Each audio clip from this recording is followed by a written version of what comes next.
Eu quero convidar você a abrir sua Bíblia comigo, sem delongas, no texto de Lucas capítulo 3. Lucas capítulo 3.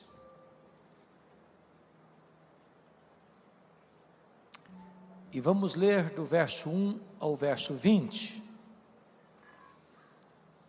E após a leitura do texto, por favor, não feche a sua Bíblia. Pastor Adson, às vezes eu vou em alguns lugares e quando termina a leitura do texto bíblico, a pessoa pega e fecha a Bíblia e bota no canto. Isso me passa uma mensagem. E a mensagem que me passam é esta: vou fechar a Bíblia porque o pregador lê o texto, mas ele vai embora do texto, nunca mais vai voltar ao texto. Então para que eu vou manter a Bíblia aberta?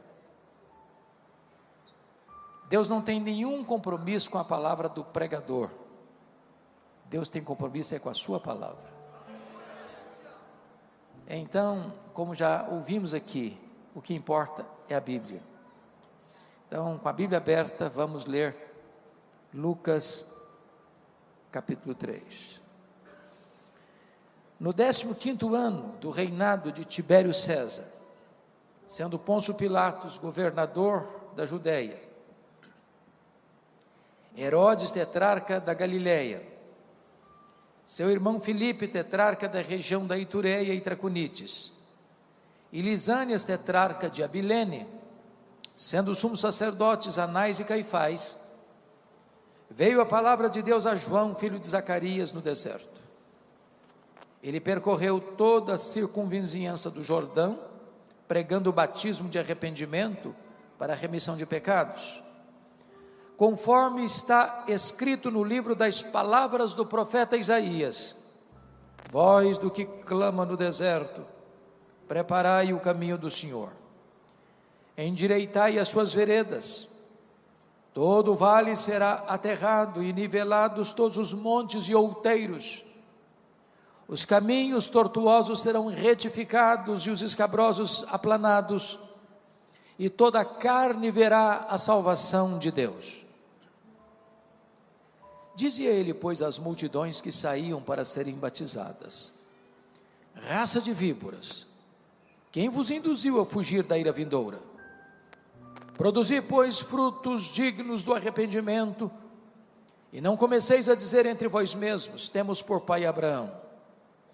Porque eu vos afirmo que destas pedras Deus pode suscitar filhos a Abraão. E também já está posto o machado à raiz das árvores. Toda árvore, pois, que não produz bom fruto, é cortada e lançada ao fogo.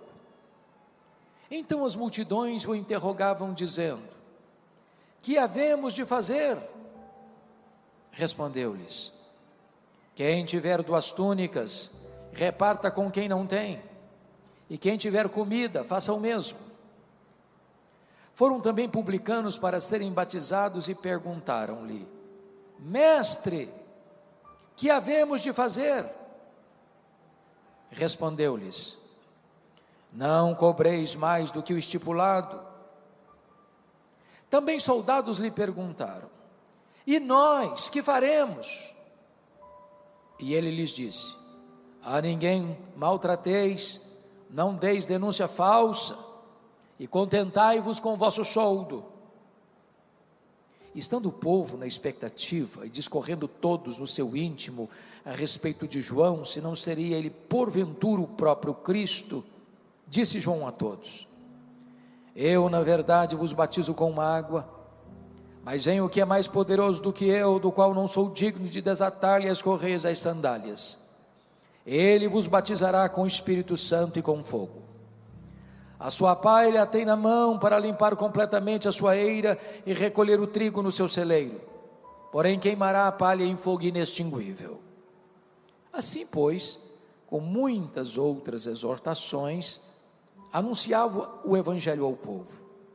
Mas Herodes, o tetrarca, sendo repreendido por ele, por causa de Herodias, mulher de seu irmão, e por todas as maldades que o mesmo Herodes havia feito, acrescentou ainda sobre todas a de lançar João no cárcere. João Batista é certamente uma das figuras mais emblemáticas da história e mais importantes da Bíblia. João Batista é o precursor do Messias. Muitos profetas falaram do Messias. João teve o privilégio de apontar para ele e dizer: eis o Cordeiro de Deus que tira o pecado do mundo. João Batista é uma espécie de dobradiça da Bíblia. Ele fecha o Antigo Testamento, ele abre o Novo Testamento. João Batista era aquele tipo de homem cheio do Espírito Santo desde o ventre, empolgado com Jesus antes de nascer. João Batista é o homem que recebe de Jesus o mais elevado elogio. Dentre os nascidos de mulher, ninguém foi maior do que João. O propósito de Lucas, que era médico e historiador, é retratar para nós o contexto político e religioso do Império Romano e da província de Israel, quando João dá início ao seu ministério. E ao fazê-lo, Lucas adota uma metodologia. Ele parte do geral para o particular, ele parte do império para a província. Vejamos no verso 1. No 15º ano do reinado de Tibério César. Tibério César começou a governar no ano 14 depois de Cristo. E significa que João Batista começou o seu ministério no ano 29 da nossa era. A grande pergunta é como estava o Império Romano neste primeiro século, quando o cristianismo é estabelecido e caminha de Jerusalém a Roma. E nós poderíamos retroceder um pouco e pensar no grande general Júlio César, que foi traído e assassinado pelo Senado romano.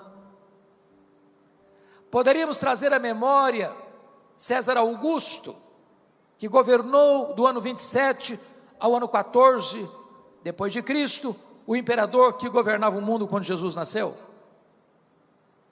que foi sucedido por Tibério César, seu filho adotivo, que governou do ano 14 ao ano 37, foi quando João começa o seu ministério, Jesus morre na cruz e ressuscita, que foi sucedido por Calígula, que governou do ano 37 ao ano 41, um homem muito mau e que também foi assassinado, que foi sucedido por Cláudio, que governou de 41 a 54, período em que houve uma grande fome no mundo e os judeus foram expulsos de Roma, que foi sucedido por Nero, que governou de 54 a 68, quando Roma foi incendiada em 64, e a perseguição aos cristãos se torna crudelíssima, que foi sucedido por Vespasiano e Tito Flávio, que vai até o ano 81, período em que se constrói em Roma o Coliseu Romano, a arena da morte, e se dispersa os judeus na queda de Jerusalém, uma dispersão que durou mais de 1800 anos, até 14 de maio de 1948, que foi sucedido por Domiciano, que governou de 81 a 96, quando João é deportado para uma colônia penal, para a ilha do Mar Egeu, para a ilha de Patmos, onde escreve o livro de Apocalipse. Por que estou lhes trazendo esse breve registro? Apenas para demonstrar uma coisa: a maioria dos líderes mundiais atesta do poderoso Império Romano. Quando o cristianismo foi estabelecido, eram homens maus, perversos, sanguinários, O cenário político do Império Romano era cinzento. Mas a pergunta é: como é que estava o cenário político da província de Israel quando João Batista dá início ao seu ministério? Volte os olhos de novo para o verso 1. Sendo Pôncio Pilatos governador da Judéia, Herodes tetrarca da Galileia, seu irmão Filipe tetrarca da região de Itureia e Traconites, e Lisânias tetrarca de Abilene. Eu não sei se você percebeu, mas há algo muito estranho nesse versículo 1. Há uma ave estranha no ninho dos filhos do rei Herodes. O primeiro nome da lista não é da família herodiana. O primeiro nome da lista é um governador romano, Pôncio Pilatos. Por que não está aqui o tetrarca Arquelau, tetrarca da Judéia, conforme Mateus 2,22? E em lugar do Arquelau está Pôncio Pilatos. Por que Pôncio Pilatos caiu aqui de paraquedas? O que aconteceu? Entender isso é fundamental para interpretarmos esse texto.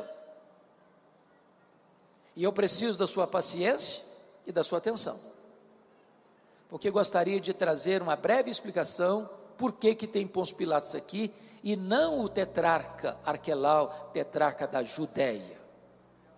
Para isso, vamos recuar ao ano 586, quando Jerusalém caiu nas mãos da Babilônia e foi levado para o cativeiro. O cativeiro durou 70 anos.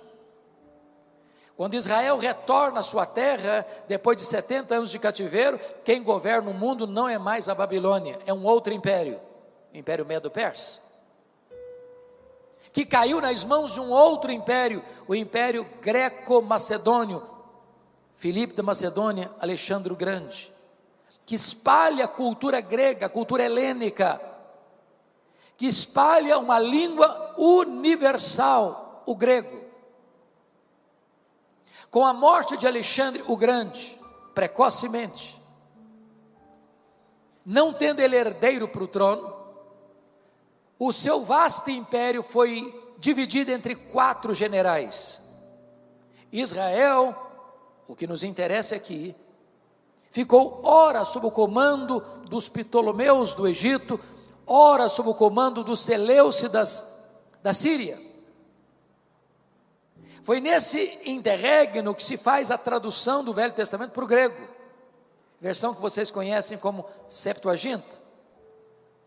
Foi no governo Seleucida de Antíoco IV, também é chamado de Antíoco Epifânio, que o templo de Jerusalém foi profanado, levantando-se altares a deuses pagãos e sacrificando porcos no altar do templo de Jerusalém, profanando a casa de Deus. Isso provoca uma guerra, quando Matatias Macabeu, Judas Macabeu, não suportando esta afronta e esta profanação, declaram guerra aos Seleucidas e ganham a guerra, libertando Israel do domínio estrangeiro e formando um governo asmoneu em Israel. No ano 63 a.C., Pompeu conquista Israel e agrega Israel ao vasto e poderoso Império Romano, nomeando na época Antípater como rei sobre Israel. Com a morte de Antípater, fica mais fácil entender agora, seu filho, Herodes, que nós chamamos de Herodes o Grande, ou Herodes I, recebe do imperador César Augusto o título de rei dos judeus. Era um homem de grande experiência administrativa e um exímio gestor. Foi ele quem ampliou e embelezou o templo de Jerusalém, tornando-o mais magnificente que o templo de Salomão. Foi ele quem construiu o porto de Cesareia, abrindo o comércio para o mundo e facilitando as viagens missionárias. Foi ele quem construiu a fortaleza de Massada, às margens do Mar Morto, para onde fugiram cerca de 1.000 judeus, quando Jerusalém foi tomada no ano 70. Foi ele quem construiu a fortaleza de Massada, ou melhor, a fortaleza da Antônia, onde Jesus foi julgado por Pôncio Pilatos.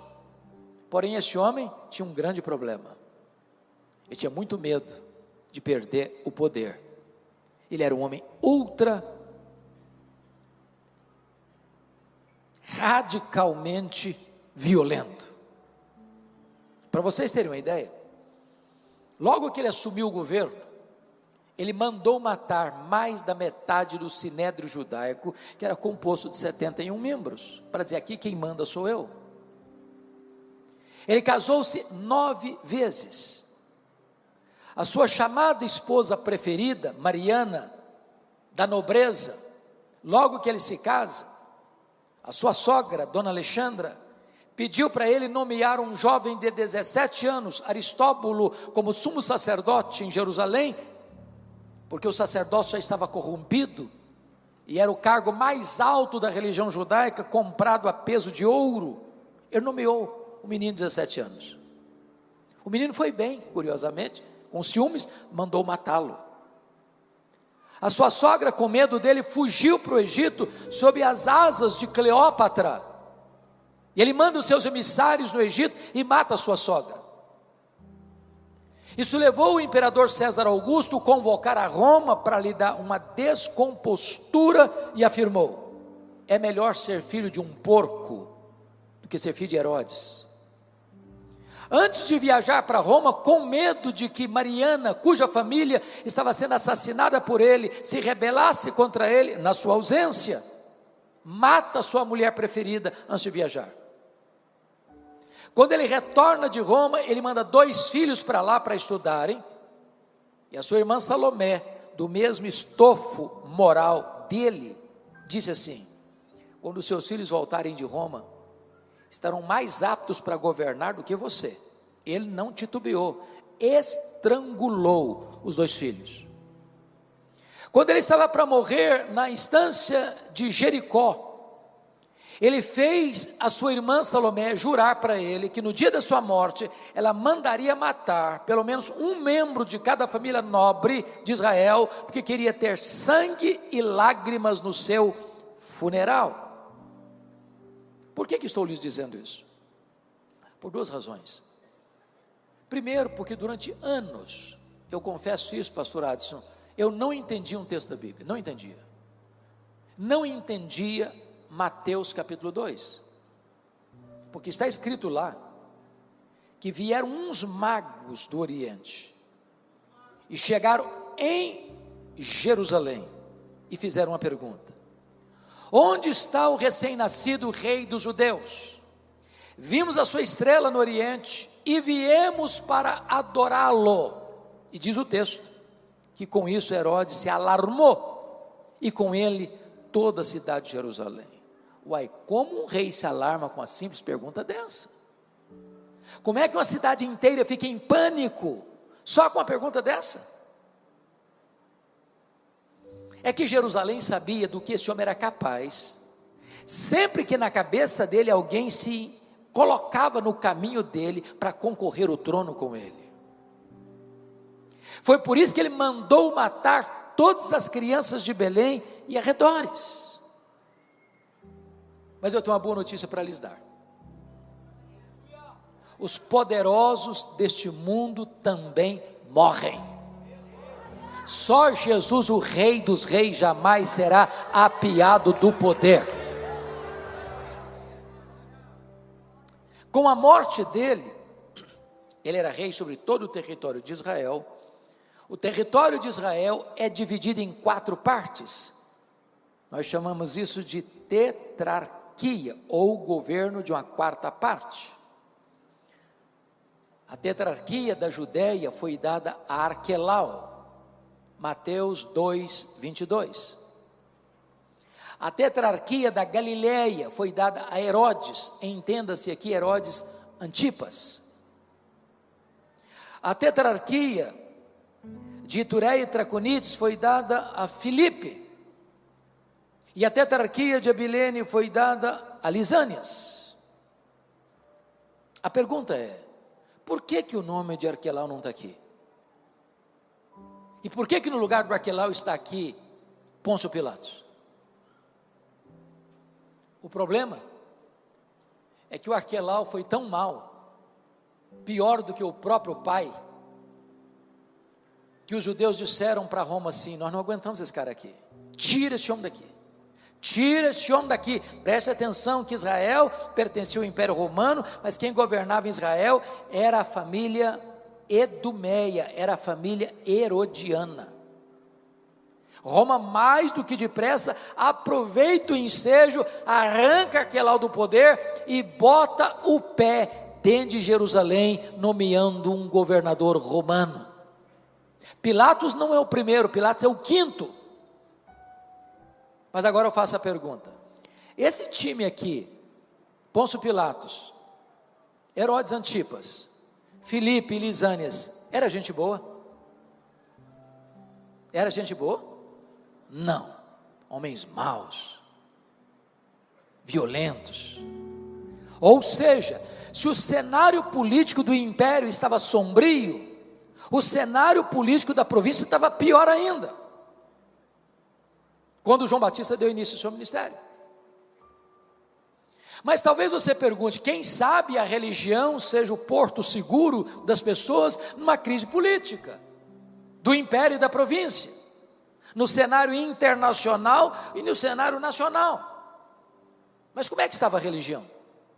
Olha o versículo 2: sendo sumos sacerdotes Anás e Caifás. O que você achou de estranho aí? Tem 2 sumos sacerdotes, só podia ter um. O sacerdócio estava corrompido. Para vocês terem uma ideia, do ano 14 a.C. ao ano 28 depois de Cristo, 28 pessoas ocuparam o cargo de sumo sacerdote, que era comprado a peso de ouro. O Anás era o sogro do Caifás. O Anás já tinha sido deposto, mas ele era tão influente que nos bastidores quem mandava era ele.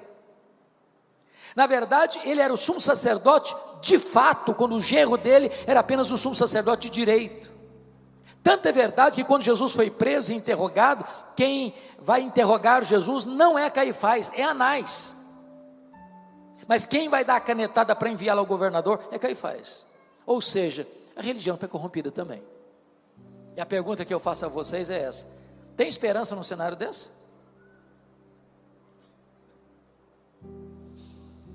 Agora olha para o mundo hoje, cenário internacional, de uma agenda global anticristã,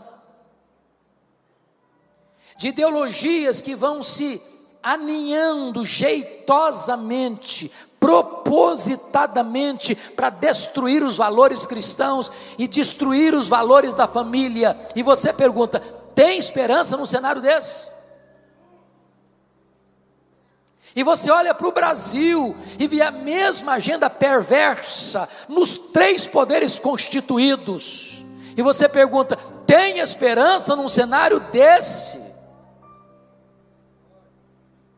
E eu quero dizer para vocês, que quando o cenário está muito cinzento, e você não vê uma janela aberta, e uma luz no fim do túnel, Deus é poderoso para entrar na história, virar o placar do jogo, virar a mesa da história e criar um fato novo. Porque é nessa conjuntura que está escrito: veio a palavra de Deus a João, filho de Zacarias, no deserto. Deus pode trazer um avivamento nas horas mais sombrias da história.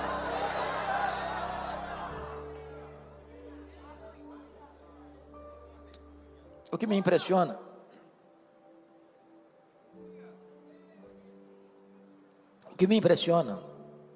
é que João é um cara estranho, que se veste de maneira estranha, se alimenta de comida estranha, e que prega num lugar estranho. Meu amado irmão, não é o lugar que faz o homem, é o homem quem faz o lugar. Não importa se num grande centro urbano, não importa se numa cidade interiorana, não importa se numa região rural, não importa se debaixo de uma árvore, não importa se numa grande catedral ou num templo de chão batido, não importa se no deserto, se a palavra de Deus vier, as multidões vão se ajuntar para ouvir a palavra de Deus.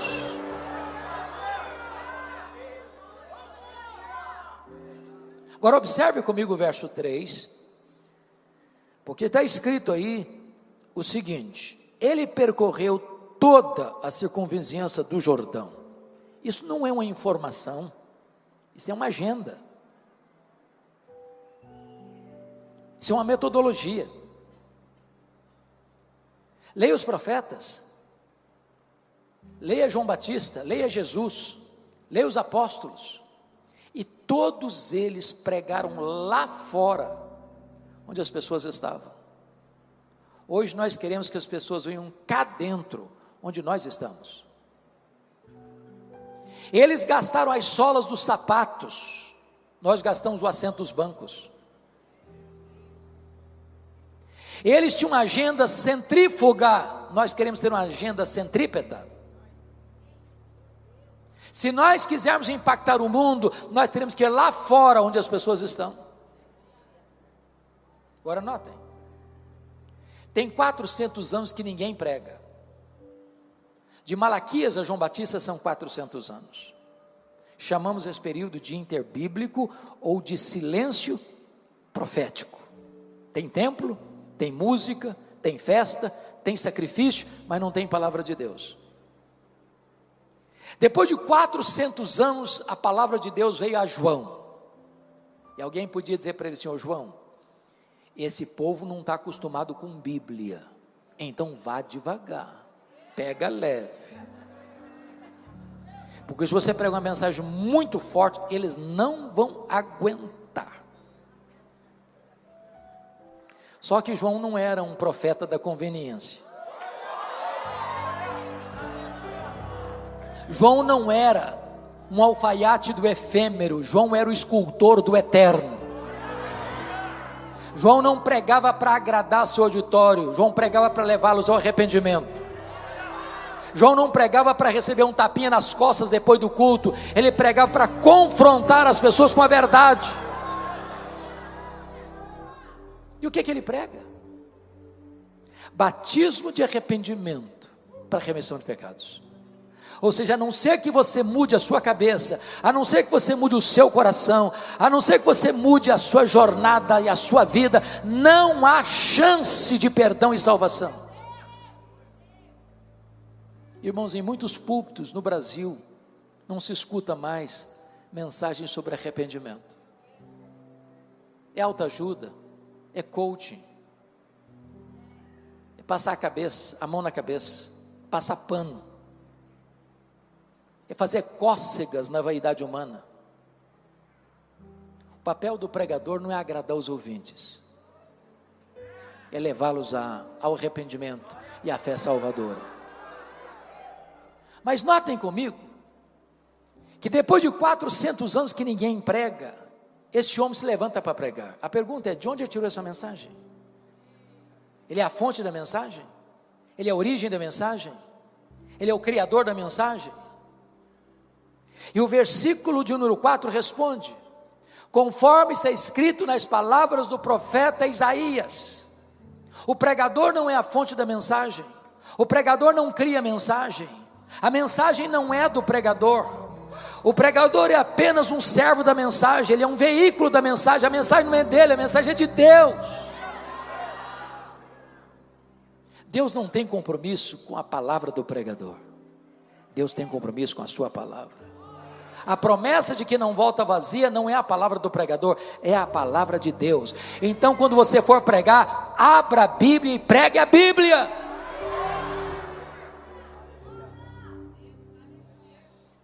Se você percebeu comigo no versículo 4, João Batista nos é apresentado aqui como engenheiro de trânsito do reino de Deus. Voz do que clama no deserto, preparai o caminho do Senhor, endireitai as suas veredas. O pano de fundo desta declaração é que nos tempos antigos, o rei ou o imperador, ao ir visitar uma província longínqua com a sua comitiva real, não tendo estradas adequadas para a comitiva passar, ele mandava os seus engenheiros de trânsito para abrir estradas. João Batista é esse engenheiro de trânsito. E eu não estou falando de estrada, de topografia, está falando do seu, do meu, do nosso coração. E preparar o caminho do Senhor para que o Senhor se manifeste é o que nós chamaríamos de avivamento espiritual. Eu tive o privilégio, pastor Adson, de visitar um grande avivamento do século passado, na África do Sul, na missão Quassis Abantu. Ali, em 1966, o Espírito Santo foi derramado com grande poder. Ali cegos viram, ali tetraplégicos andaram, ali mortos ressuscitaram, ali foi construído numa fazenda, um templo para 15 mil pessoas, com 3 cultos por dia. Ali feiticeiros foram convertidos aos borbotões, e às vezes sem que ninguém fosse pregar para eles, eles eram tomados de convicção de pecado lá no campo, e saíam correndo e chorando, confessando os seus pecados, buscando salvação em Cristo Jesus. E eu perguntei para o pastor Erlo Stigen, o instrumento que Deus usou para aquele avivamento, disse: pastor Erlo, o que é avivamento? Ele respondeu: avivamento é preparar o caminho do Senhor. A igreja não agenda avivamento, a igreja não promove avivamento, a igreja busca avivamento. A igreja prepara o caminho do Senhor para que Ele se manifeste. Mas o que é isso? O versículo 4 responde. O versículo 5 responde: todo o vale será aterrado, e nivelados todos os montes e outeiros, os caminhos tortuosos serão retificados, e os escabrosos aplanados. O resultado disso é um grande avivamento, descrito no versículo 6, e toda a carne verá a salvação de Deus. Mas do que ele está falando? O que é um vale? Um vale é uma depressão, é um lugar escuro, sombrio. Isso retrata as cavernas da nossa alma, as gavetas secretas do nosso coração, aquelas áreas sombrias onde se aninham pecados ocultos. Enquanto isso não for aterrado, enquanto isso não for tratado, enquanto isso não for resolvido, as chuvas do avivamento são retidas. O que são os montes de outeiros? Soberba. Onde tem nariz empinado, onde tem vaidade e arrogância, aí o Senhor não age, avivamento não chega, porque Deus resiste ao soberbo. O que é o caminho torto? É vida dupla, é hipocrisia, é falta de integridade. E onde há máscaras espirituais, aí o Senhor não age. O que é o caminho escabroso? A palavra significa fora do lugar. O que é que está fora do lugar na nossa vida? Enquanto a nossa vida não estiver alinhada com a boa, agradável e perfeita vontade de Deus, as chuvas são retidas. Mas quando a igreja acerta a sua vida com Deus, quando a igreja experimenta uma profunda reforma espiritual, então chega o poderoso avivamento mandado por Deus desde as alturas, e toda a carne verá a salvação de Deus.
Faz uma outra pergunta ao texto. Quem estava ouvindo João Batista no deserto? Notem comigo, versículos 7 e 10, que Lucas fala não de multidão, mas fala de multidões. E quando você lê Mateus 3, Marcos 1, Lucas 3, você vai entender por que fala de multidões. Porque toda a circunvizinhança do Jordão estava no deserto, toda a província da Judéia estava no deserto, toda a cidade de Jerusalém estava no deserto. Agora você vai ler no versículo 12, fala aí que os publicanos estavam lá, e você vai ler no versículo 14, e você vai ver que os soldados estavam lá. Por que é importante ressaltar isso?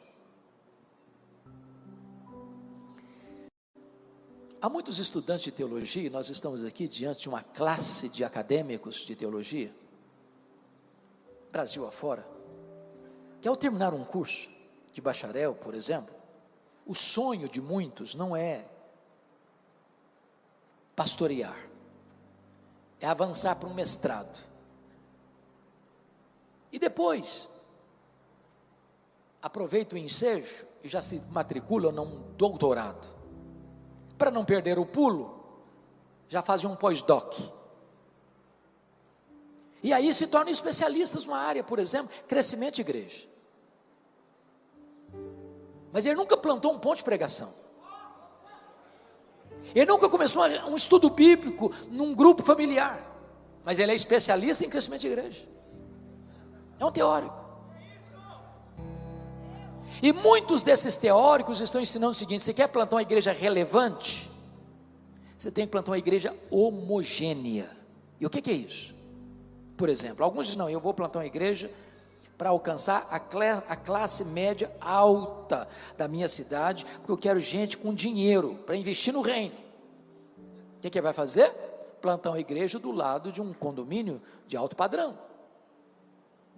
Outros dizem, não, eu vou plantar uma igreja para alcançar a elite intelectual da cidade. Eu quero os acadêmicos, eu quero os professores, eu quero gente formadora de opinião, eu quero gente que possa influenciar a cultura da nossa cidade. Vou plantar uma igreja onde? Do lado de um grande centro universitário.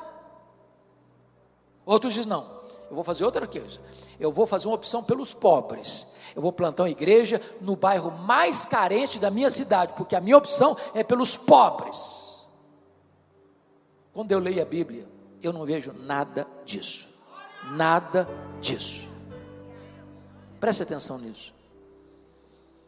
A igreja de Deus é o único lugar do mundo onde o homem mais rico da cidade se assenta do lado do homem mais pobre da cidade, e eles são rigorosamente iguais. Iguais. A igreja de Deus é o único lugar do mundo onde um diácono, sendo o maior empresário da cidade, carrega a cadeira nas costas para um pedreiro sentar, e sentar com honra. Deus não olha a conta bancária, Deus não olha os diplomas da parede, Deus não olha a cor da pele. Para Deus todos são iguais.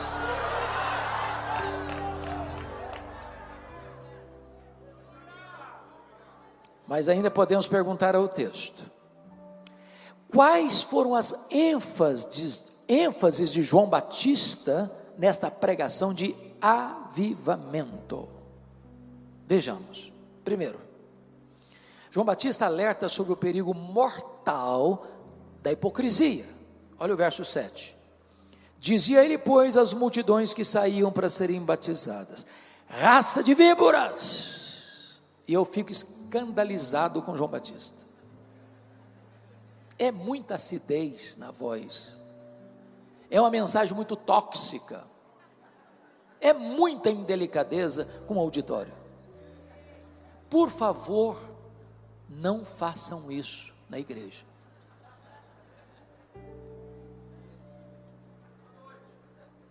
Eu não sei se o Adson fizer isso aqui, se vai dar certo. É melhor não fazer. Agora, eu só consigo interpretar Lucas 3,7 à luz de Mateus 3,7. O que é que está lá no texto paralelo que não está aqui? Lá está escrito que quando João olha essas multidões vindo, ele vê muitos fariseus e saduceus. Então diz: raça de víboras. Eu não sei quanto a você, mas tem hora que quando eu começo a ler a Bíblia, não me dá quase urticária, quando começo a ler sobre os fariseus. Pensa num time complicado. Andava com lupa para enxergar os pecados dos outros, mas não viam os seus próprios. Jesus chamou essa gente de hipócritas. Agora, por favor, entenda isso. Os fariseus não foram sempre assim, não. Quando eles surgiram? Por que eles surgiram? Eles surgiram exatamente nesse período interbíblico, para resistir à avalanche de influência da cultura grega, da helenização, diríamos hoje. Eles resistiram à secularização da igreja da época. Era um grupo de reforma e reavivamento, que lutavam pela ortodoxia e pela piedade. Mas com o tempo, eles perderam a essência e mantiveram a forma, e Jesus os chamou de hipócritas. Quem eram os saduceus? Era também do mesmo período um grupo de resistência à cultura helênica, que primava pela ortodoxia e pela piedade da elite da sociedade, mas sucumbiu rapidamente à cultura grega. É por isso que eles não acreditavam em anjos, não acreditavam em ressurreição, não acreditavam em todo o Velho Testamento, só no Pentateuco. E eles tornaram-se colaboracionistas de Roma e ganharam como moeda de troca a mina de ouro da religião judaica, que era a exploração do templo. Vocês sabem que tudo girava em torno do templo. Nas festas, por exemplo, caravanas iam do mundo inteiro a Jerusalém, a população quintuplicava, porém, nenhum adorador podia vir do seu lugar mais longínquo da terra e com dinheiro estrangeiro comprar sequer um cordeiro, uma pomba, uma rola para sacrificar. Tinha que primeiro trocar a moeda, e não podia trocar fora do templo, não, tinha que trocar lá na praça do templo com os cambistas, com taxas abusivas para embolsar essa grana. Nenhum adorador podia trazer de casa um cordeiro, uma pomba, uma rola, tinha que comprar lá na praça do templo e por preços abusivos, para eles se enriquecerem. Foi por isso que Jesus pegou o chicote e virou as mesas, e abriu as gaiolas, e abriu os currais de ovelhas, e disse: vocês estão transformando a casa do meu pai, casa de oração, em covil de salteadores. O que é um covil? É o lugar que o ladrão rouba e foge para lá para se esconder. Jesus está vendo essa gente vindo, e ele disse: raça de víboras. Por que ele disse isso? Porque para Jesus a hipocrisia é pior do que o veneno das víboras.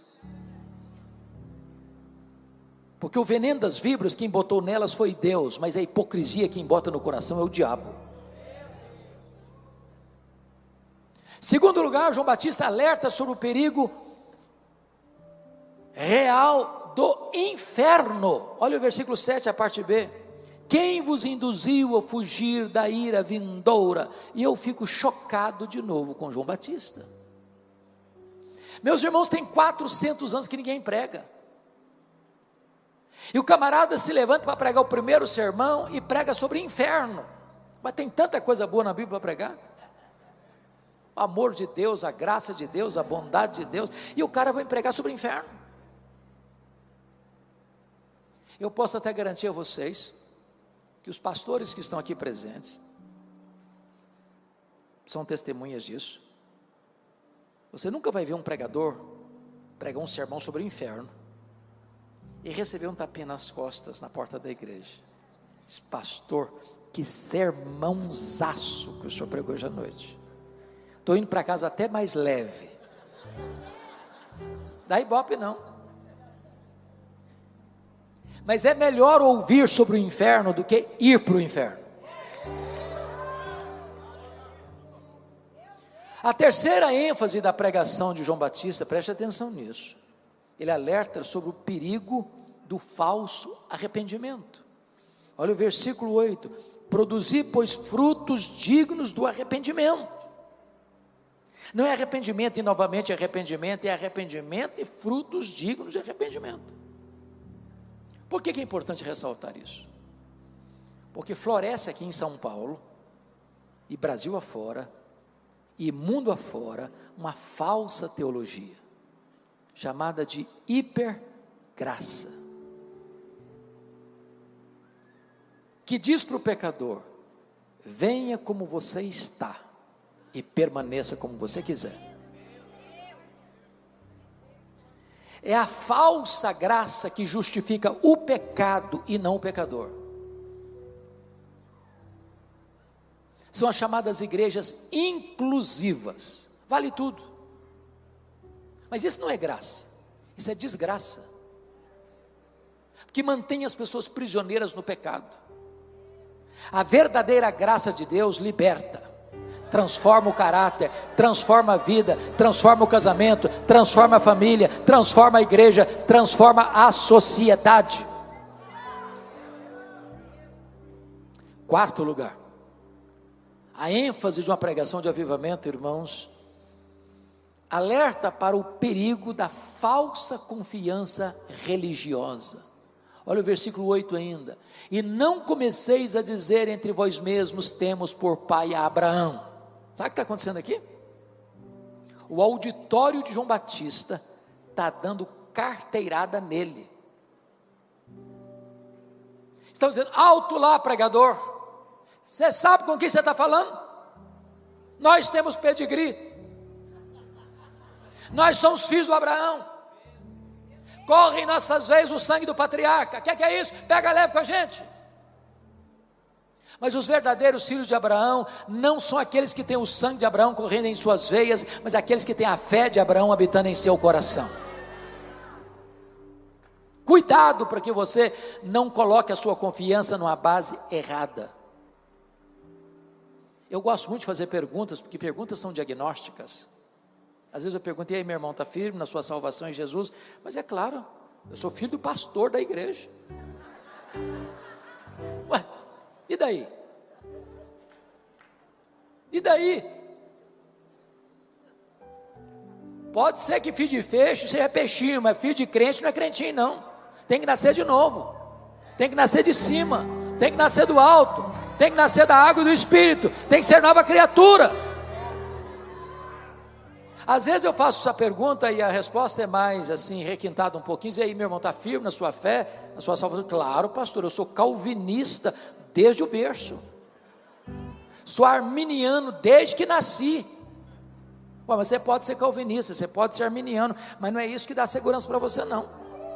Se você não estiver fundamentado em Jesus, a rocha que não se abala, não há esperança. Não é a placa de igreja, não é o sistema doutrinário, é a cruz de Cristo, é o evangelho da salvação, é Jesus Cristo que é aquele que garante a nós a vida eterna.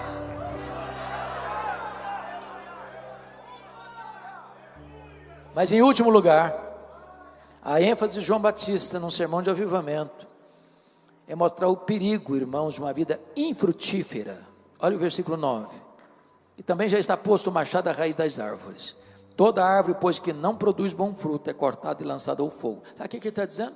Você quer saber se o cara é crente mesmo? Não escute o que ele fala, veja o fruto que ele produz.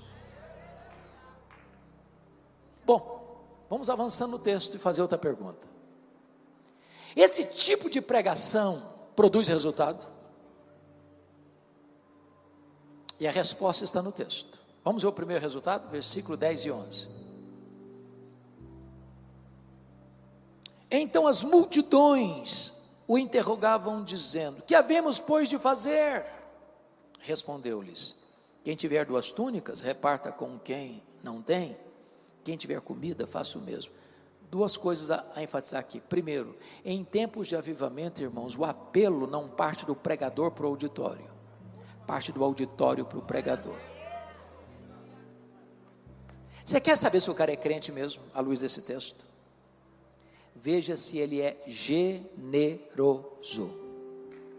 Não combina crente mão de vaca, pão duro, suvina, avarento.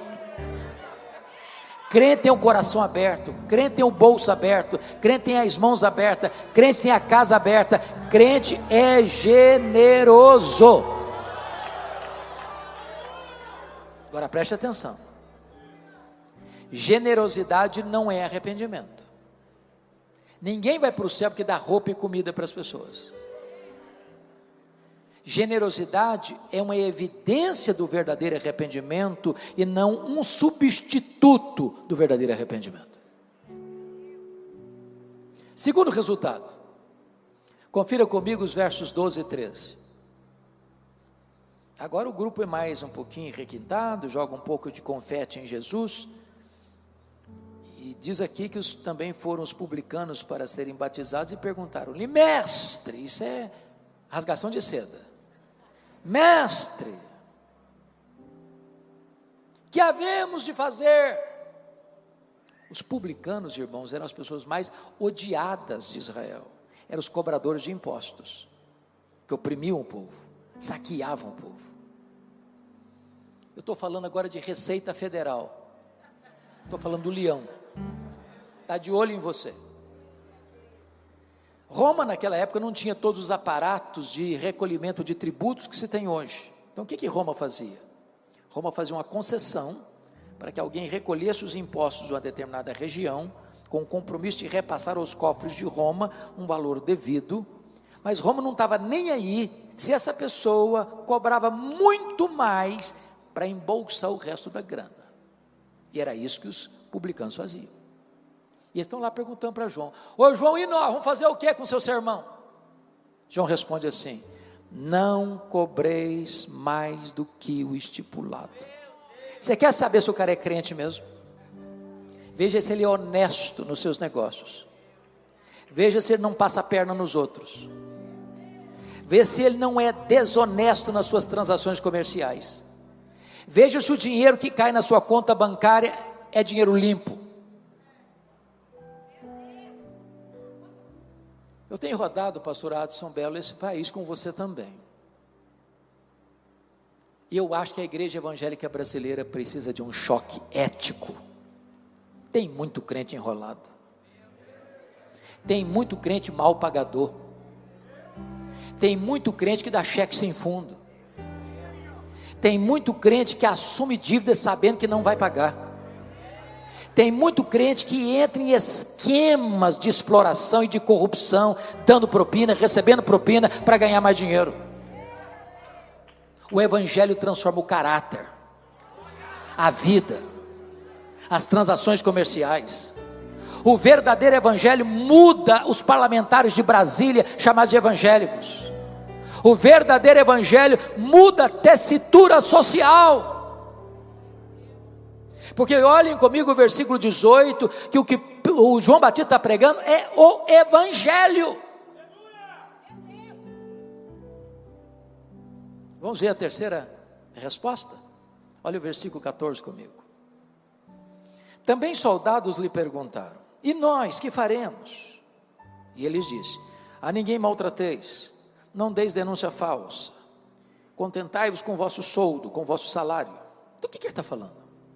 Ele está falando de soldados romanos, fardados, estavam lá, ouvindo João Batista. E João Batista diz: olha, a ninguém maltrateis, não deis denúncia falsa, contentai-vos com o vosso salário. Vamos entender o que ele está falando. Quando ele fala ninguém maltrateis, preste atenção nisso. Qualquer líder, seja ele militar, civil, religioso, tem que tomar cuidado. Porque às vezes a pessoa do topo da sua liderança pode olhar alguém de cima para baixo e machucar pessoas. No reino de Deus, a pirâmide está de ponta cabeça. O maior é o servo de todos. Então não use da sua liderança para machucar pessoas. Não deis denúncia falsa. Do que ele está falando? O que ele está falando é o seguinte: os soldados estavam mancomunados com os cobradores de impostos para receberem propina. Então eu vou ilustrar isso. Como é que é o seu nome, irmão? Rubens. Vou pegar o Rubens aqui com a permissão dele para ilustrar. Imagine que chegava na casa do Rubens o cobrador de imposto, o publicano. Disse: Rubens, eu vim aqui avisar você que o imposto que você vai pagar esse ano é tanto. O Rubens dava um suspiro e dizia: eu não posso pagar isso tudo. Se eu for pagar esse tanto de imposto esse ano, a minha família vai passar necessidade. O cobrador de imposto dizia: pois é, esse tanto que você vai pagar. Não discutia. Veja se ele não faz negociatas, rasteiras, nos bastidores escuros da corrupção, para se enriquecer. Veja se ele não vende a alma para o diabo para ganhar mais dinheiro. Veja se ele não entra em esquemas para receber propina, para cair dinheiro sujo na sua conta. Veja se ele é honesto e vive do seu salário e não da riqueza mal adquirida. Eu sei que essas coisas não acontecem mais no Brasil, né, irmãos? Mas nunca é demais alertar, não é verdade? Bom, deixa eu terminar. Me permita falar 3 coisas agora do pregador. A primeira coisa que o pregador vai nos ensinar nesse texto, está no versículo 15 e 16. Preste bem atenção. Estando o povo é um coletivo das multidões dos versos 7 e 10.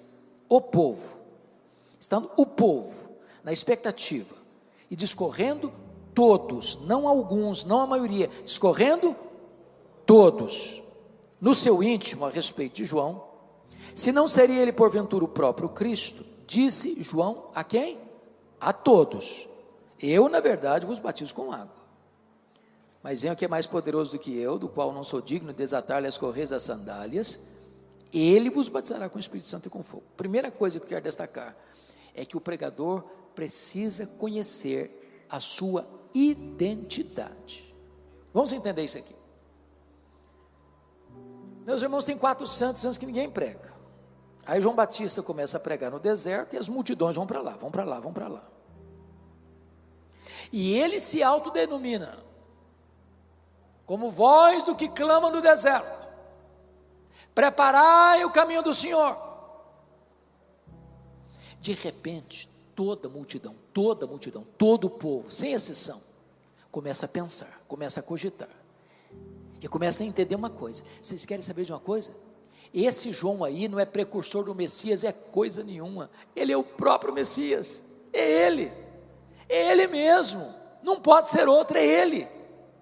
Ô gente, todos os votos que entraram na urna para candidato a Messias foram dados a João Batista. Nenhum voto em branco, nenhum voto em nulo. E essa perspectiva de todo o povo se transforma numa pergunta sutil, com palavras sedosas, aveludadas, como o sibilo da serpente, que beija os ouvidos de João Batista. E a pergunta era esta: porventura, tu não és o próprio Cristo? Olha a tentação aí, olha o perigo aí, a isca venenosa aí. Muitos outros assim se levantaram dizendo: eu sou o Cristo, eu sou o Cristo, eu sou o Cristo. Mas João não, João está cercado de uma multidão, e a multidão unânime está dizendo: não, você, não é você o Cristo, você o Cristo, é você mesmo.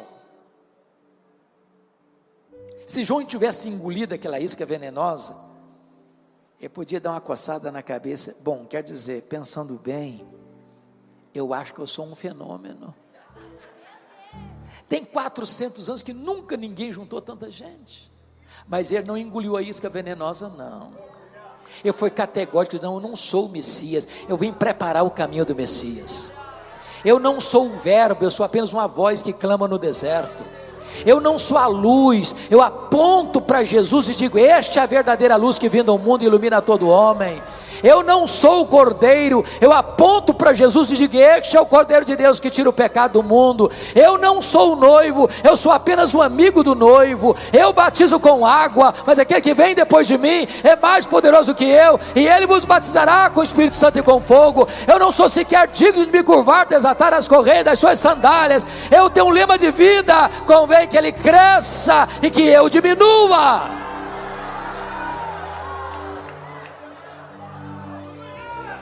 Irmãos amados, nunca queiram receber a glória que só pertence a Jesus. Toda a glória dada ao homem é vanglória, é glória vazia, é idolatria, é abominação para Deus, porque Deus não divide a sua glória com ninguém. Então baixa a bola, baixa a bola.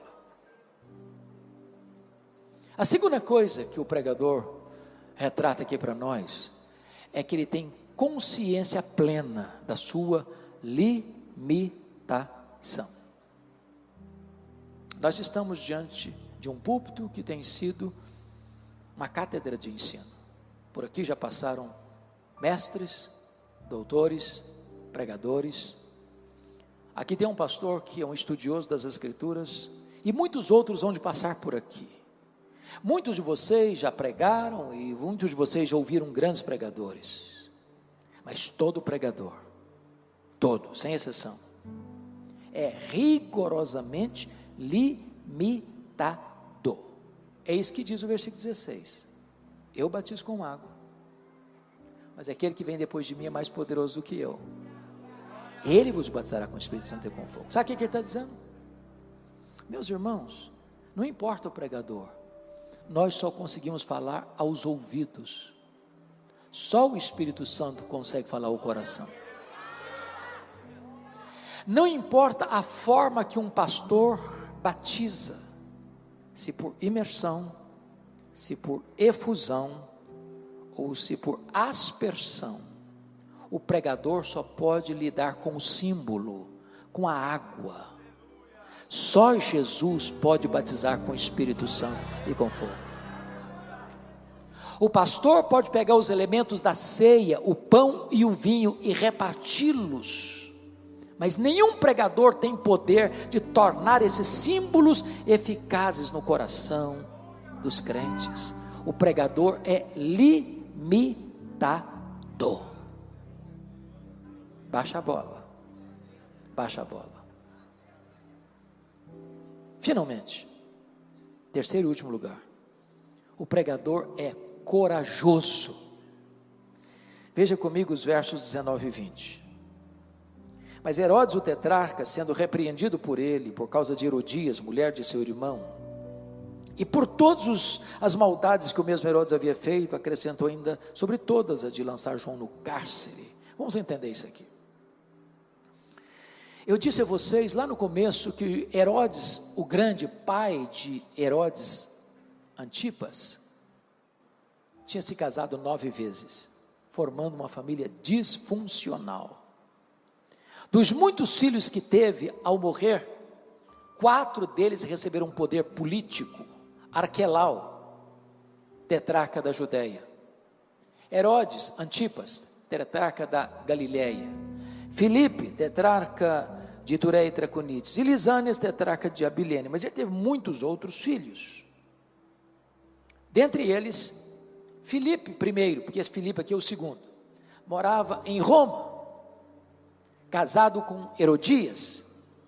Herodias também era neta de Herodes o Grande, de tal maneira que Herodias não era só cunhada de Herodes Antipas, era também sobrinha.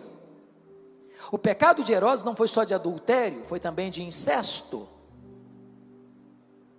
Herodes Antipas, esse aqui, era casado com a filha do rei Aretas, dos nabateus, que moravam em Petra. E ele chega em Roma, e a sua cunhada se engraça com ele, e ele com ela. E Herodias diz para Herodes assim: se você me prometer se divorciar da sua mulher, a filha do rei Aretas, eu largo o seu irmão e vou com você para Galiléia. Herodes topou. Agora preste atenção na cena. Um dia, o Herodes desembarca na Galileia com a Herodias a tiracolo. João Batista, que era cara de leão, não tinha medo de ninguém, botou o dedo na cara do tetrarca e disse: não te é lícito possuir a mulher do teu irmão. Ele sabia que estava mexendo num vespeiro, num ninho de cobras. Ele sabia que seria odiado por isso e foi. Aliás, foi preso por causa disso. Preso aonde? Masmorra de Maquerós. Sabe onde fica Maquerós? Do lado do Mar Morto, 45 a 50 graus todo dia. O maior homem dentre os nascidos de mulher está preso por pregar a verdade e confrontar o pecado. Herodes às vezes gostava de ouvi-lo, mas quando Herodes ia ouvi-lo, sabe de que assunto João Batista tratava com ele? Juízo final. E aí o cara se é mais desesperado. Um dia, comemorando o seu aniversário, Herodes convida os seus amigos, seus convivas, todos chapados. Entra agora a filha de Herodias e dança diante dele com muita desenvoltura. E o tetrarca dá para ela um cheque em branco assinado, diz: pode pedir o que você quiser. A menina, tão perigosa quanto a mãe, disse: mamãe, estou com um cheque em branco assinado, o que é que eu peço? Herodias disse: peça a cabeça de João Batista numa bandeja. O carrasco sai lá da Galileia, vai lá no Mar Morto, tira o João Batista da prisão, bota a cabeça dele num cepo e tosa a cabeça dele com a espada. E agora, aquela cabeça pingando sangue, entra na festa da iniquidade, como bolo da profanação. E você sai dessa festa, dessa cena, horrorizado, chocado, perplexo. Diz: meu Deus, que tragédia, que fim infeliz, inglório. Mas João Batista não pensava assim. João Batista entendia que é melhor você estar preso com a consciência livre do que você estar livre com a consciência presa. João Batista entendia que é melhor você perder a cabeça com honra do que você viver com desonra. João Batista nos ensina que o que importa não é como um homem morre, mas como ele ressuscita. Eu pergunto a vocês: que pai, que mãe hoje bota o nome num filho de Herodes? Só um louco ou um desavisado. Mas João Batista, embora morto, ainda fala. A história dele ainda toca a nossa vida. O exemplo dele ainda nos inspira. E a morte dele nos encoraja.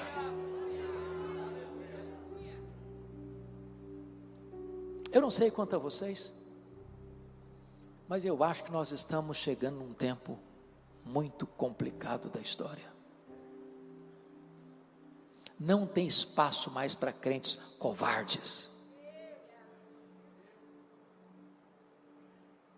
É hora de se posicionar e aprendermos o que João Batista viveu e nos ensinou com seu exemplo. Se vivemos, para o Senhor vivemos. Se morremos, para o Senhor morremos. Quer pois vivamos, quer pois morramos, nós somos do Senhor. Que Deus nos ajude nesta noite.